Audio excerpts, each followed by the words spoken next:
Episode की शुरुआत होती है और फिर हम लिंग जुआन और टूटू को एक रेस्टोरेंट में बैठे हुए देखते हैं, जहाँ की वो लोग वीवो पर एक अकाउंट भी बनाते हैं और टीम को प्रमोट कर रहे होते हैं।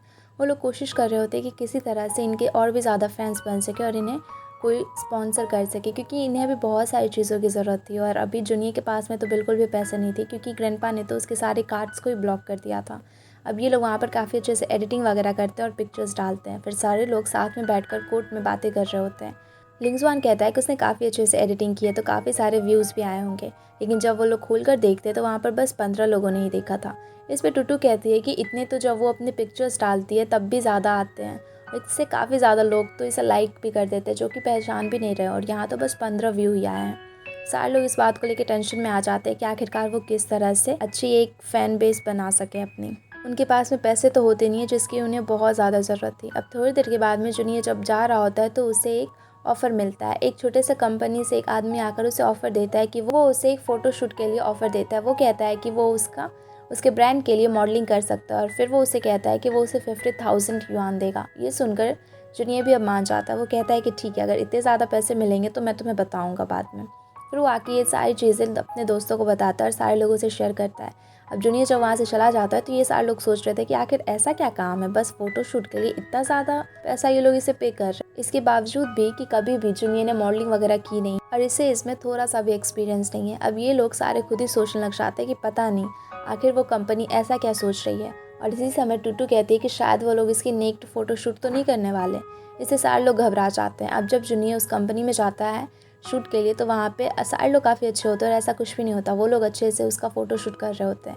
पर तब देखते हैं कि अब उसकी सारी गैंग, शिया और बाकी के सारे लोग कार से उतरते हैं और सारे के हाथ में, किसी के हाथ में झाड़ू तो किसी के हाथ में डंडा, सारे लोग उसे लेकर पहुंच जाते हैं और तोड़फोड़ करते हुए अंदर कंपनी में घुस जाते हैं और कहते हैं कि हम जूनियर को बचा के रहेंगे, तुम लोग उसके साथ कुछ भी गलत नहीं कर सकते।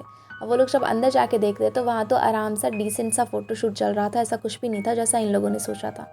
इसलिए सारे लोग इन्हें डांटने लग जाते हैं। अब श्रेया वहाँ पर रुक जाती है और बाकी के सारे लोग बाहर में आकर बैठे हुए होते हैं, जहाँ कि इन लोगों का काफ़ी ज़्यादा पोपट हो चुका था। अब श्रेया वहाँ पर जूनियर का शूट देख रही होती है, तभी वहाँ प्रेसिडेंट आती है उस कंपनी की, और वो जूनियर की कुछ ज़्यादा ही तारीफ़ें करने लग जाती है, जिससे कि श्रेया चिल्लाकर बाकी लोगों को भी अंदर बुला लेती है। तब वहाँ पर प्रेसिडेंट कहती है कि वैसा कुछ भी नहीं है जैसा तुम सोच रही हो, मैं तो एक कॉन्ट्रैक्ट साइन करना चाहती हूँ जूनियर के साथ में। और वो उसे ऑफ़र भी देती है, पर जूनियर कहता है कि श्रेया जो कहेगी वो वही करेगा, जहाँ की श्रेया मना करते हुए कहती है कि वो नहीं चाहती कि जूनियर ये करे। तो जूनियर भी मना कर आ जाता है। अब सारे लोग शाम में कोर्ट में बैठे हुए बातें कर रहे होते हैं कि अब वो क्या करेंगे, क्योंकि पैसों की तो उन्हें काफ़ी ज़्यादा ज़रूरत है। तो उसी समय पे वहाँ पर जेंग एक आइडिया देता है। वो कहता है कि क्या हम लोग लाइव करें, और इस बात को सुनकर श्रेया भी मान जाती है। अब जूनियर लाइव करता है, जहाँ की वो बहुत सारे फैंस उसके उसे देख रहे होते हैं, और काफ़ी जल्दी इनका फ़ैन क्लब भी काफ़ी अच्छा सा बन जाता है, ये काफ़ी पॉपुलर भी होने लग जाते हैं। जूनियर से काफ़ी सारे लोग बहुत सारे क्वेश्चंस कर रहे थे, वो सारी चीज़ों के बहुत अच्छे से आंसर कर रहा था। सिया वहाँ पास में ही बैठी हुई थी और कैमरे में दिखाई नहीं दे रही थी, वो उसकी हेल्प कर रही थी सारे क्वेश्चंस के आंसर करने के लिए। और इधर बाकी के सारे लोग इसे देखकर हंस रहे थे कि बेचारा जूनियर कहाँ फंस गया ये। अब जूनियर वहाँ पर सारे क्वेश्चंस का आंसर कर रहा था, जिसमें से एक क्वेश्चन था कि उसकी आइडियल टाइप कौन है, जिसमें कि वो बहुत ही अच्छे से बताता है कि उसे किस तरह की लड़कियाँ पसंद है। अच्छे बाल, लंबे बाल, हाई नोज ब्रिज, और ये सारी चीज़ें बताते बताते वो गलती से श्रेया की तरफ इशारा करने लग जाता है। अब सारे लोग उधर पूछने लग जाते हैं कि वहाँ कोई है क्या, जिस पे कि श्रेया उसे जल्दी से मना करते हुए कहती है कि सामने करो, कैमरे के सामने में अपनी उंगली करो। जैसे वो सामने अपनी उंगली रख के कहता है कि तुम लो। इससे और भी सारी लड़कियाँ खुश हो जाती है। अब ये लोग काफ़ी पॉपुलर हो चुके थे। जब ये लोग बाहर आ रहे होते तो बहुत सारी लड़कियाँ वहाँ पर जूनियर के लिए गिफ्ट्स वगैरह लेकर आई हुई होती है। ये लोग उन्हें मना करते हैं और श्रेया उन्हें बताती है कि ये गिफ्ट्स को नहीं लेगा। अब सारी लड़कियाँ कहने लग जाती है कि वो लोग इन्हें काफ़ी पसंद करते हैं, वो तो बस सपोर्ट करने के लिए आए हैं और अपने फेवरेट के लिए गिफ्ट्स लेकर आए हैं। जिस पे कि श्रेया मना करते हुए कहती है कि नहीं, ये लोग प्लेयर्स हैं, पर इस तरह से ये लोग पर्सनली गिफ्ट तो नहीं ले सकते ना। इस पर सारी लड़कियाँ भी मान जाती है और चली जाती है। अब इसके बाद में ये लोग धीरे धीरे काफ़ी ज़्यादा पॉपुलर हो रहे थे। उधर लुई भी इनके वीडियोस को देख रहा था और वो काफ़ी ज़्यादा बड़ा इन्फ्लुएंसर था, इसलिए इन लोगों की पिक्चर्स वीडियोस को वो भी पोस्ट वगैरह कर रहा था, और भी ज़्यादा लोग इनकी चीज़ों को देख रहे थे। अब ये सारे लोग जब कैंटीन में बैठकर खाना खा रहे होते तो बहुत सारी लड़की जूनियर के पास में आती है उसका ऑटोग्राफ मांगने के लिए, और उससे बहुत सारी बातें करने लग जाती है, पिक्चर्स लेने को कहने लग जाती है। ये लोग ऐसा ही करते हैं। उसके बाद थोड़ी देर के बाद जैंग के भी काफ़ी सारे फ़ैन बॉयज़ वहाँ पे आ जाते हैं, जो कि उसका भी ऑटोग्राफ वगैरह ले रहे थे। अभी सारे लोग शॉक होते हैं कि आखिर इतने सारे लोग इन्हें अचानक से कैसे पहचानने लग गए, आखिर क्या हुआ। तभी टूटू वहाँ पर वीवो का अपना अकाउंट चेक करती है तो उसे पता चलता है कि इनके पोस्ट पर 3 लाख से ज़्यादा लोगों ने भी चेक किया और बहुत सारे लाइक्स वगैरह आए हुए हैं। तो ये लोग समझ जाते हैं कि अब ये लोग भी काफ़ी पॉपुलर हो चुके हैं। वही जूनियर के ग्रैंडफ़ादर भी इन सारी चीज़ों को देख रहे थे। वो काफ़ी गुस्सा करते, बोलते कि ये तो एक छोटा-सा टीम ही है, पर इस पे इतना ज़्यादा किस बात का हल्ला मचा हुआ है। इसलिए वो भी इन लोगों का गेम देखने के लिए जाते हैं। जाके ये उन लोगों का गेम देख रहे थे, तभी गेम में शेन को चोट लग जाता है और वो गिर जाता है। ग्रैंडपा वहाँ से चले आते हैं कि ये भी कोई खेल है क्या? और वो घर पर आते हैं। दूसरी तरफ हम देखते हैं कि सारे लोग बैठ के भी बातें कर रहे होते हैं कि अभी उन्हें क्या करना है, कैसे करना है। टुट्टू वहाँ पर श्रेया से कहती है कि उसे कुछ पैसे माँग ही लेने चाहिए, अब तो उनका फ़ैन फॉलोइंग भी काफ़ी हो गया है। तो वो मना करती है, कहती है कि नहीं, अभी बहुत ही जल्दी हो जाएगा, वो किसी से स्पॉन्सर करने को तो नहीं कह सकती है ना। इसके बाद में दूसरी तरफ हम देखते हैं जहाँ कि ग्रैंडपा को हार्ट अटैक आ गया था और वो हॉस्पिटल में जाते हैं, लेकिन इन लोगों को इसके बारे में कुछ भी नहीं पता था। अब सिया न्यूज़ में देखती है तो वो जूनियर से कहती है, लेकिन जूनियर जा भी नहीं सकता था, अगर जाता तो वो फंस जाता। फिर श्रेया से कहती है कि तुम टेंशन मत लो, मैं हूँ ना। अगले दिन वो हॉस्पिटल पहुँचती है नर्स बनकर और वो ग्रैंडपा की काफ़ी अच्छे से मसाज वगैरह उन्हें देती है, उन्हें काफ़ी अच्छा लगता है, वो इसकी काफ़ी तारीफ़ करते हैं। और अब वो बार-बार वहाँ पर जाने लगी थी, हर दिन मसाज के लिए वहाँ पर हॉस्पिटल जाती थी और काफ़ी अच्छे से उनकी नर्सिंग कर रही थी और सारे लोग इससे काफ़ी खुश थे। ग्रैंडपा तो काफ़ी इम्प्रेस्ड हो गए थे उससे। फिर वो एक दिन उसे देखते कि वो थोड़ी सैड है। ग्रैंडपा उससे इसकी वजह पूछते तो वो बताती है कि वो किसी को पसंद करती है। तो ग्रैंडपा कहते हैं कि टेंशन क्या है, तुम इतनी अच्छी हो तो जाकर कह दो ना लड़के को। तो वो बताती है कि वो तो मुझे पसंद ही करता है, लेकिन उसके घर पे उसके ग्रैंडपा को मैं पसंद नहीं हूँ। तो वो कहते हैं कि वो बूढ़ा आदमी है, उसे तो कुछ पता ही नहीं है, तुम इतनी अच्छी हो, कोई भी तुम्हें पसंद करेगा।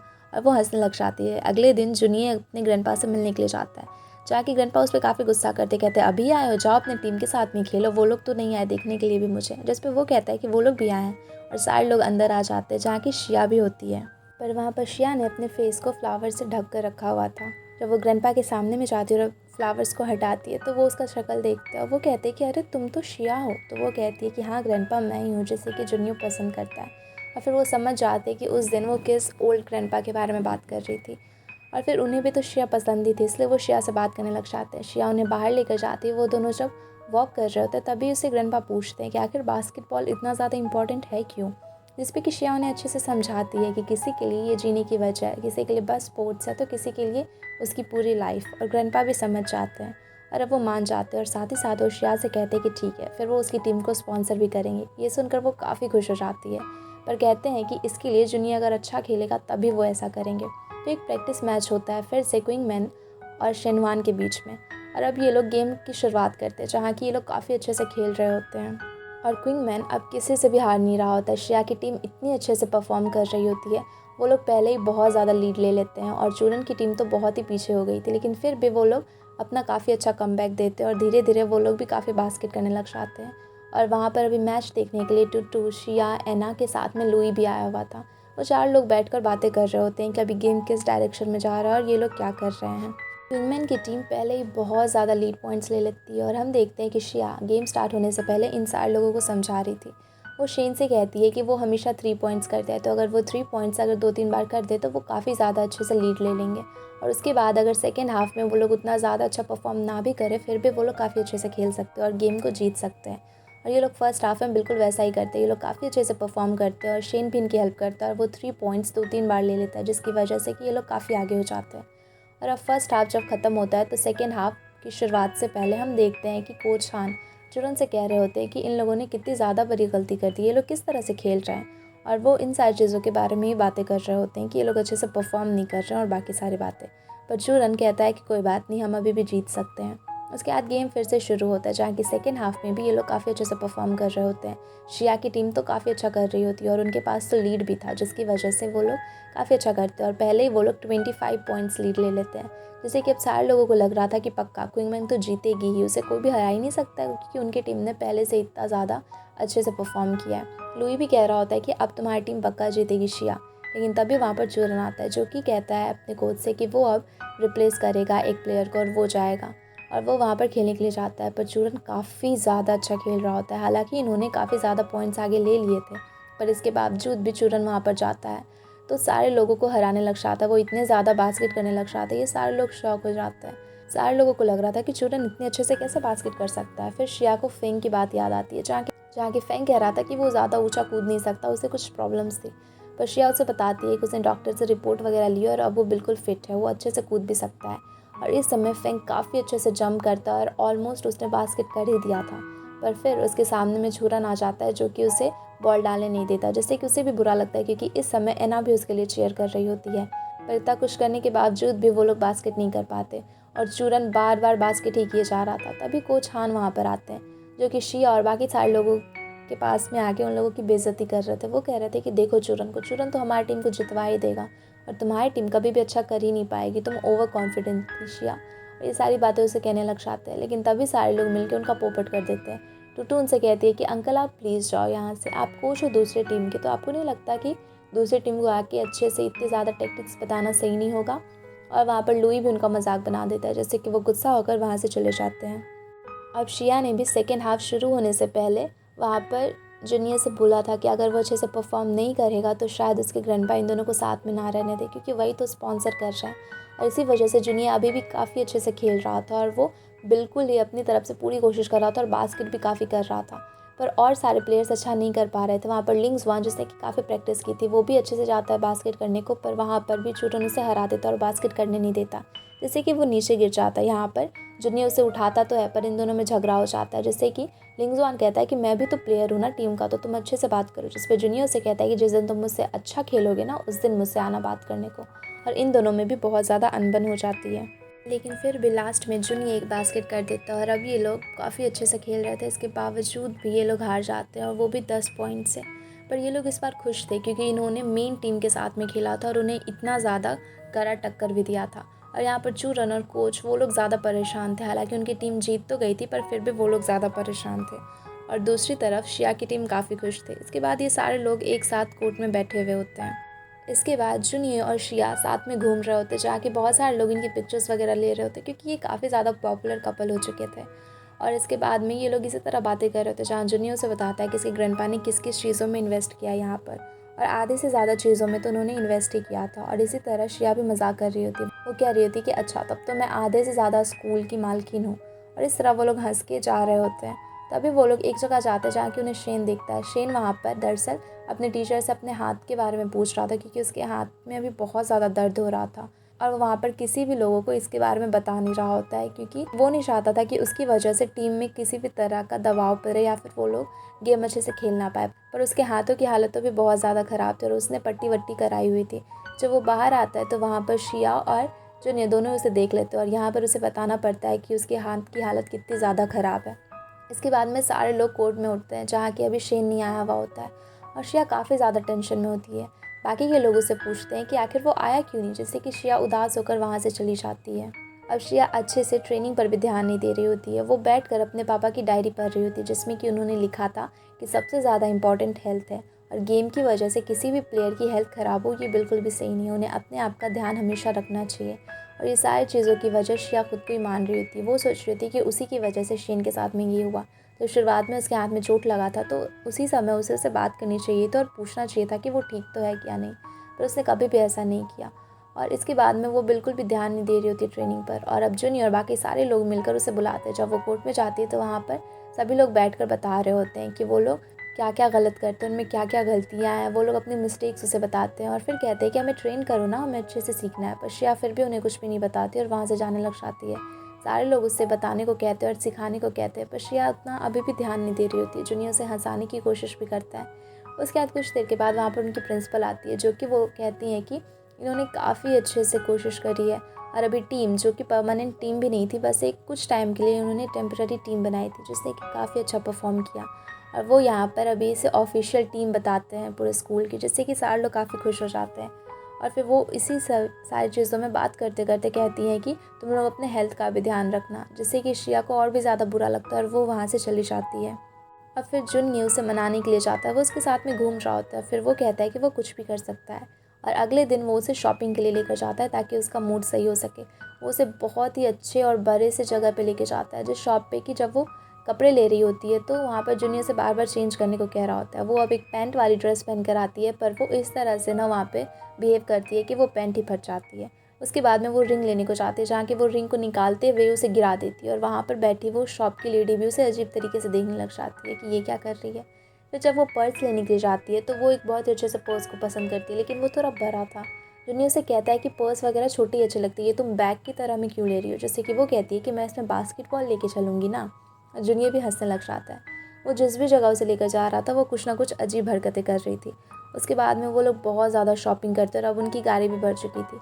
तो शिया उसे कहती है कि चलो हम लोग बस में से चलते हैं। जुनिया कभी नहीं गया था, इसलिए शिया उसे पहली बार बस राइड पर लेकर जाती है और फिर वो उसे आइसक्रीम भी खरीद कर देती है। और फिर जुनिया देखता है कि उसने इतनी महंगी जगह पर इसे लेके गया, इतनी सारी अच्छी चीज़ें खरीदवाई, पर वो इतनी ज़्यादा हैप्पी नहीं थी। पर एक बस राइड और एक सिंपल से आइसक्रीम को खाकर वो कितनी ज़्यादा खुश है। और जुनिया समझ जाता है कि उसे ये सारी चीज़ों से प्यार नहीं है, बल्कि उसे जितनी ज़्यादा सिंप्लिसिटी वो देखेगी उतनी ज़्यादा ही खुश रहेगी।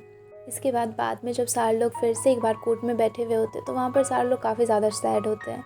वहाँ पर जुनियर सबका मूड लाइट करने की भी कोशिश करता है। वो कहता है कि कुछ पहले से ही परेशान है, अभी तुम लोग सारे तो हंसो, तुम लोग भी सैड हो। पर कोई वहाँ पर हंस ही नहीं रहा होता है। फिर अगले दिन हम देखते हैं कि अब जुनियर वहाँ पर श्रेया के लिए कुछ करना चाहता था, तो वो पहले फ्लावर्स उसके लिए लेके आता है। वो सिंपल चीज़ें करना चाहता था जिससे कि वो खुश हो सके। फिर वो उसे उसी घर में लेकर जाता है जहाँ कि उन्होंने कुछ समय टाइम बिताया था जब उसका कार्ड ब्लॉक हो गया था। वो श्रेया से कहता है कि ये घर मैंने ख़रीद लिया है तुम्हारे लिए, जब हम दोनों साथ में रहेंगे तो यहीं पर रहेंगे। जिससे कि श्रेया काफ़ी ज़्यादा खुश हो जाती है, क्योंकि वो छोटा सा प्यारा सा घर था और वो लोग वहाँ पर साथ में रहने वाले थे। इसके बाद में वो उसके लिए और बहुत सारी चीज़ें करता है, जिससे कि वो काफ़ी खुश हो जाती है। उसके बाद हम देखते हैं कि ये सारे लोग फिर से एक बार बास्केटबॉल कोर्ट में बैठे हुए होते हैं, जहाँ कि श्रेया सबके लिए आइसक्रीम्स लेकर आई हुई होती है। वो सारे लोगों को दे रही होती है और सारे लोग कैच कर रहे होते हैं। पर जब भी वो शेन को देती है तो वो उसी हाथ से कैच करने की कोशिश करता है जिसमें कि उसे चोट लगी थी, जिस वजह से वो फिर से दर्द में चिल्ला देता है और सारे लोग फिर से परेशान हो जाते हैं और सिया बेचारी फिर से बहुत सैड होती है। अब जुनियर उसे अगले दिन खुश करने के लिए आता है। वो पहले उसे अपने साथ में लेकर जाता है और स्वीट पोटैटोज़ दोनों खाते हैं, जहाँ कि वो उसे याद दिलाता है कि पहली बार जब उसने ये खाया था तो उसकी तबीयत कितनी ज़्यादा ख़राब हो गई थी। फिर वो उसे टॉय वाले मशीन के पास भी लेकर जाता है और सारे टॉयज़ उसके लिए ख़रीद देता है। जब शिया वहाँ से जाती है तो वो उस मशीन के ओनर को पैसे देता है, क्योंकि उसने ही ऐसा करवाया था ताकि श्रेया को वो खुश कर सके। इसके बाद में वो श्रेया के साथ में रूफटॉप पर भी जाता है, जहाँ की वो दोनों टाइटैनिक मूवी के उस आइकॉनिक सीन को भी वहाँ पर रिक्रिएट करते हैं। इसके बाद में फिर श्रेया अगले दिन जब जूनियर के साथ में जा रही होती है तो जूनियर उसे लेकर जा रहा होता है कोर्ट की तरफ, जहाँ वो कहती है कि आज कुछ और करने वाले हैं हम सब।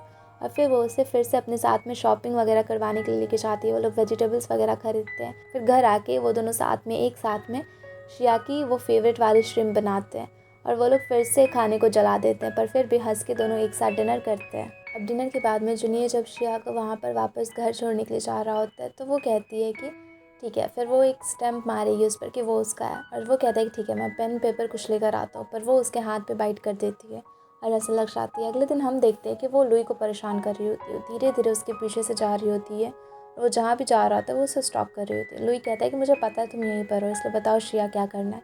वो कहती है कि तुम मेरी टीम के असिस्टेंट कोच बन जाओ ना, जिस पर कि वो साफ मना कर देता है। पर फिर वो जूनियर के पास में जाती है और एना के पास में भी, और दोनों से कहती है कि प्लीज़ लुई को किसी तरह से मना लो ना। अब फिर जब वहाँ पर जूनियर उसे मिलने के लिए जाता है तो वो उसे काफ़ी रिक्वेस्ट करता है, पर वो मना कर देता है। कहता है कि नहीं, मैं पहले दूसरी टीम का प्लेयर था, अब तुम्हारी टीम को मैं किस तरह से असिस्ट कर सकूँगा, ये सही नहीं है, मुझे ये नहीं करना है। पर फिर उसे वहाँ पर जूनियर उसकी कुछ अगली पिक्चर्स दिखाता है और कहता है कि ठीक है फिर मैं इसे पोस्ट कर देता हूँ, तुम्हारे काफ़ी ज़्यादा फॉलोवर्स तो हैं, अच्छा रहेगा ना, वो लोग भी देख लेंगे तुम हकीकत में कैसे दिखते हो। और फिर वो उसे परेशान कर उसे मनवा ही लेता है कोच बनने के लिए। उस समय ऐना को ये बात पता नहीं थी। ऐना भी चाहती है उसे ये कहने को, पर वहाँ जाकर वो लुई से बस जूनियर के बारे में कह रही होती है कि जूनियर ये, जूनियर वो, काफ़ी अच्छा है। श्रेया भी इस बात को सुन रही होती है दूर से, और वो परेशान हो जाती है कि ये लड़की बिल्कुल भी नहीं सुधरेगी। उसके बाद में अब सारे लोग उसके कॉलेज में आए हुए होते हैं, श्रेया, जूनियर और वहाँ पर ऐना भी। तभी वहाँ पर लुई आता है और ये लोग कह रहे होते हैं कि शायद वो नहीं मानेगा, पर लुई कहता है कि ठीक है मैं तैयार हूँ। और फिर वो अपने कोच के पास जाता है, पहले कोच के पास, कोच हान, और उनसे कहता है कि वो अब दूसरी टीम को सिखाएगा, श्रेया की टीम को। इसलिए वो उन्हें पहले इन्फॉर्म करने के लिए आया, ताकि बाद में वो उसे ये ना कहें कि उसने गलत किया। और वो कहकर वो चला जाता है। अब ये सारे लोग वहाँ पर होते हैं और कोर्ट में उन सारे लोगों को वो सिखा रहा होता है, पर फैंग कुछ ज़्यादा ही गुस्सा हो रहा होता है, क्योंकि उसे पता था कि ये भी ऐना को पसंद करता है और वो भी उसे परेशान कर रहा होता है। इसके बाद में जब ऐना जा रही होती है तो ये दोनों बार बार उसके आगे पीछे ही डोल रहे होते हैं। लुई तो उसके क्लासरूम में भी उसके साथ में होता है और हर जगह उसके साथ में जा रहा होता है, और फैंग भी कुछ इसी तरह से कर रहा होता है। अब लुई और ऐना जब एक साथ में होते तो वो देखते हैं कि फैंग और श्रेया कुछ बात कर रहे हैं। अब वहाँ पर ऐना उसे कहती है कि वो पक्का मेरी बुराई कर रही होगी, पर ये लोग जब जाते हैं तो वो सुनती है कि वो फैंग को समझाने की कोशिश कर रही होती है कि वो लुई से झगड़ा ना करे और दोनों अच्छे से मिलकर खेले, पर फैंग को तो कुछ समझ ही नहीं आ रहा होता है। उसके बाद में जब ये लोग फिर से जाते हैं तो वहाँ पर भी फैंग ऐसा ही करता है। वो दोनों फिर झगड़ा करने लग जाते हैं और लुई और वो एक दूसरे को धक्का दे रहे थे। अब ऐना वहाँ पर रुकने के लिए कहती है कि इस तरफ बॉल फेंको, इस तरफ, जहाँ की श्रेया बैठी थी, क्योंकि श्रेया तो बिल्कुल ध्यान ही नहीं दे रही होती है गेम पर। और वो बॉल अभी श्रेया को लगने वाला ही था, जिससे कि वहाँ पर जुनी काफ़ी गुस्सा हो जाता है और ऐना पर चिल्लाकर कहता है कि सॉरी बोलो। ऐना सॉरी कह देती है और फिर जुनी वहाँ से श्रेया को वापस लेकर चला जाता है। बाहर वो जब उसके साथ में वॉक कर रहा था तो वहाँ पर श्रेया उससे कहती है कि काश मैं हमेशा तुम्हारा ये चेहरा देख पाऊँ। जुनी यहाँ से परेशान होकर कहता है कि तुम ऐसा क्यों कह रही हो, जिस पर वो कहती है कि नहीं, बस यूँ ही मन में आया। और फिर ये लोग गेम स्टार्ट करते हैं, जहाँ कि फिर से यहाँ पर लुई काफ़ी अच्छे से सारे लोगों को समझा रहा होता है। वो किसी को भी बास्केट करने नहीं देता, पर जुनियर बास्केट कर देता है, जिससे कि सारे लोग काफ़ी ज़्यादा इम्प्रेस्ड थे। उसके बाद हम श्रेया को देखते हैं, जो कि अपने डॉम में बैठी फिर से अपने डैड के बुक्स को पढ़ रही होती है। वो उनके डायरी को पढ़ती है और उसे बुरा लग रहा होता है। वो फिर से शेन वाली बात के बारे में ही सोच रही थी और वो सोच रही होती कि वो अच्छी कोच नहीं है, इसलिए उसे कुछ तो करना पड़ेगा। और शायद वो कहीं जाने के बारे में सोच रही थी और इसी वजह से उसने जुनियर को वहाँ पर लुई को मनाकर कोच बनने के लिए कहने को कहा था। और फिर हम देखते हैं कि अब वो अच्छे से सारी चीज़ों पर ध्यान नहीं दे रही होती, क्योंकि लुई तो था ही अब असिस्टेंट कोच, वो सारे लोगों को असिस्ट कर रहा था और सारे लोग सोच रहे थे कि आखिर श्रेया को हुआ क्या। यहाँ टुटू को भी कुछ भी पता नहीं होता है। फिर हम देखते हैं कि अगले दिन जब वो क्लास ख़त्म कर निकलती है तो वहाँ पर जूनियर से मिलने के लिए आया था। वो उसके लिए श्रिम्स लाता है और इस बार वो बिल्कुल उसके डैड की तरह में बना कर लाया था, क्योंकि उसने काफ़ी प्रैक्टिस की थी और इससे श्रेया काफ़ी खुश होती है। उसके बाद जब वो लोग बातें करते हुए जा रहे थे तो श्रेया फाइनली उससे कहती है कि वो यहाँ से जाना चाहती है। और अब उससे वो पूछता है, कहता है कि क्यों, वजह क्या है आखिरकार। तो श्रेया उसे बताती है कि वो परेशान है, उसे लगता है कि वो अच्छी कोच नहीं है। फिर वो अपने डैड के बारे में बताती है कि जब वो अपने डैड को कहती थी कि वो यहाँ पर कोच बनना चाहती है तो उन्होंने उसे कहा था कि उसे अभी थोड़ा टाइम एक्सपीरियंस लेने की ज़रूरत है और इसलिए उसे कोच नहीं बनना चाहिए, बल्कि बीजिंग में जाकर वहाँ पढ़ाई करनी चाहिए और सीखना चाहिए कि किस तरह से वो अच्छी कोच बन सकती है। और फिर वो यहाँ पर ये सारी चीज़ें जूनियर को बताती है। जूनियर भी लास्ट में मान जाता है, वो उसे हक करता है और कहता है कि ठीक है, फिर हम लोग हर दिन वीडियो कॉल करेंगे, साथ में रहेंगे और सारी चीज़ें से समझाता है। वो ये सारी चीज़ें जब अंदर आकर टुट्टू को बताती है तो टुट्टू गुस्सा होती है। वो कहती है कि तुम ऐसे कैसे मुझे छोड़ के जा सकते हो, तुम ऐसा नहीं करना चाहिए। और यहाँ पर श्रेया बार बार बस जूनियर के बारे में ही सोच रही होती है कि जूनियर कैसे उसे कहा करता था कि वो उसे हर दिन वीडियो कॉल करेगा, सब कुछ। और ये सारी चीज़ें वो सोच रही थी। टुट्टी परेशान होकर वहाँ से चली जाती है क्योंकि उसे बुरा लग रहा था। वो कहती है कि तुम तो मेरे बारे में सोच भी नहीं रही हो। उसके बाद हम देखते हैं कि अगले दिन जब वो डॉम से निकलती है तो वहाँ पर बाकी के सारे प्लेयर्स ने उसी तरह से लव बाइंडिंग जो वो किया करती थी, सबके हाथों को बांधती थी, वो लोग भी अपने हाथों को बांध कर वहाँ पर कर रहे थे। वो लोग श्रेया से मिलने के लिए आए थे। वो लोग कह रहे थे कि नहीं, तुम हमें सिखाओ, हमें तुमसे ही सीखना है। और इसी के साथ में ये एपिसोड यहीं पे ख़त्म हो जाते हैं। Thanks everyone for watching. और वीडियो अच्छी लगी हो तो वीडियो को लाइक करके चैनल को सब्सक्राइब ज़रूर कर देना।